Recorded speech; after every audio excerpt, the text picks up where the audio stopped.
time for our inspirational speaker. I'd like to introduce you to her. Joanne Copley-Nigro is a spiritual minister whose ministry touches people and pets. She has a PhD in health theology from the American Institute of Holistic Theology and a bachelor's degree in occupational therapy. She is now retired from her career as a therapist for well over 40 years. She is a past board member and minister for the Church of the Living Spirit.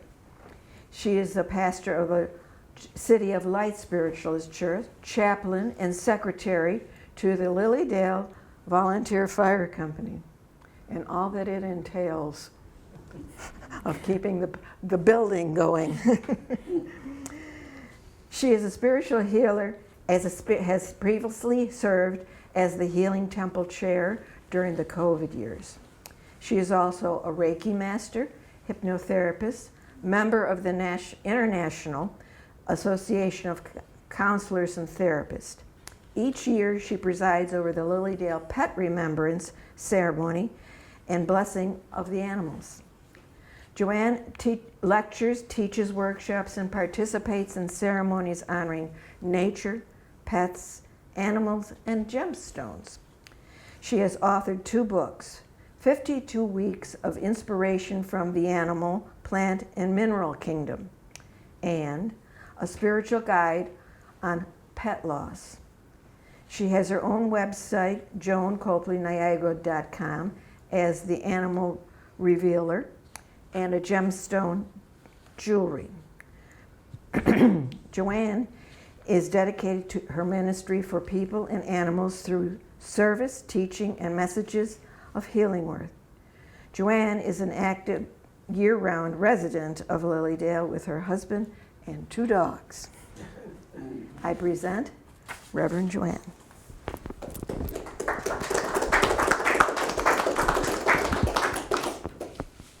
Thank you so much, and thank you for inviting me to Fellowship of the Spirit to be at your Vesper service.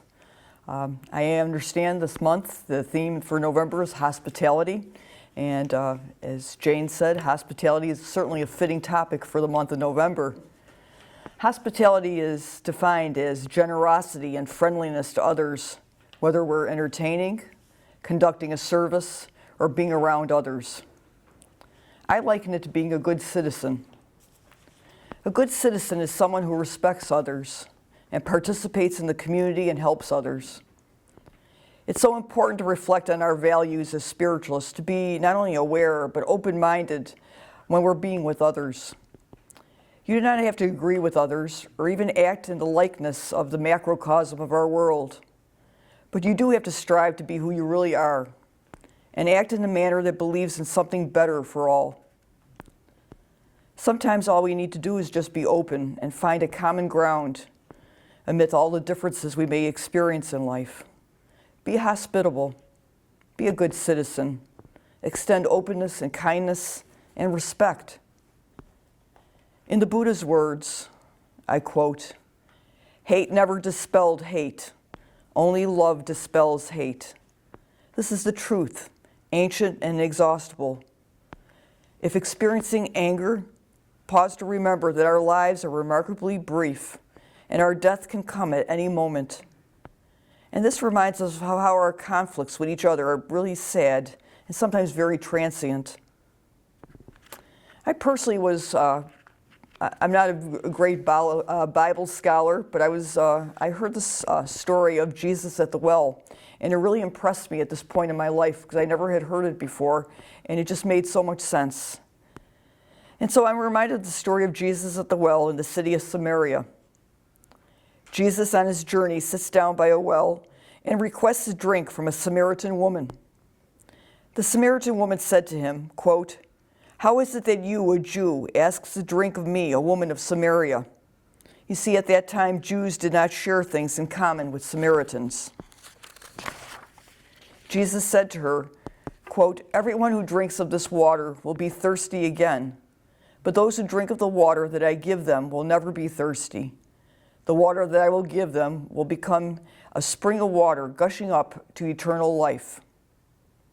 The woman said to Jesus, "Sir, give me this water, so that I may never be thirsty or have to keep coming here to draw water." And Jesus said to her, "Go call your husband and come back." The woman answered him, "I have no husband." And Jesus said to her, "You are right in saying I have no husband, for you have had 5 husbands, and the man you are now living with is not your husband. What you have said is true." The woman said to him, "Sir, I see that you are a prophet." And I found this story just so amazing because it's wonderful because it reflects upon a lot of our principles as spiritualists and also on hospitality. We see this Samaritan woman being hospitable to one that is different than her. We see her practicing the law of the golden rule that we're all familiar with, to treat others as you would want to be treated, which is, of course, one of our principles of spiritualism. The other important aspect of the story that demonstrates such importance to all of our lives is that Jesus demonstrates the prophetic or the psychic information to her. And so the Good Samaritan, quote, is a label that we often use to describe someone. We've used it so many times in our life, and I know I've used it many times and never even thought of it in relation to this story. I never had heard the story. But the Good Samaritan is a label used to describe someone selflessly benefiting others, even if they are a total stranger. And so we find this in the Bible. Presently, we live in a time which individuals are still facing racism, sexism, along with other various oppressive forces. But we can still see good citizens working. And these good citizens work to combat disparities between people and ensure open communication and care and respect can happen still. In order to be a good citizen, one must create a sense of community for themselves and others in what they do. Thich Nhat Hanh said, quote, "My actions are my only belongings. I cannot escape the consequences of my actions. My actions are the ground on which I stand." It is only when we're humble and hospitable that we can listen and listen to others speak their mind. We may not always agree, but we can be polite and we can let them speak their mind. We can even let them rant and say what they please. Give their argument no concern, because your opinion does not alter their opinion or what they believe to be true for them. You see, life requires a lot of patience and trust, and knowing that things can change in ways that we can't ever predict. But we can recognize hate is fear, greed is poverty, ignorance is a common plight, and so it is our job to be compassionate. As Mark said just a little bit ago, do your little bit of good. It may not be extraordinary, but it can help someone in some way. Reflect upon yourself before criticizing others, and treat people with kindness. Put yourself in their place. To be a good citizen, one should be hospitable. It's like being a bodhisattva. And a bodhisattva is someone who remains calm and composed in difficult situations in order to help all sentient beings. So be generous with your service and practice compassion. Remain ethical, mindful of the needs, and also for the need for forgiveness and offering kindness. Spiritualist convictions help us to navigate through life, and practicing them forces us to look at our own responsibilities, because that is one of our tenets of so many of the spiritualist churches, to practice personal responsibility. And so we need to do this, and we need to act with humility and be kind to others. St. Thomas Aquinas stated, quote, "We must love them both, those whom we agree and those whom we disagree, for both have labored in search of truth, and both have helped in finding of it." And so I believe that each unique being, whether it be animal, plant, or mineral, are expressions of the divine, and so I feel that we need to bless them. It is this diversity of life that makes this world one.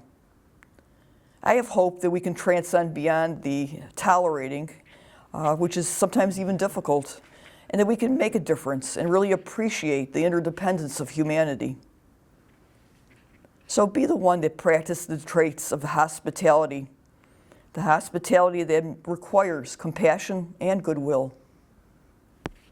As spiritualists, we believe we create our own reality or happiness.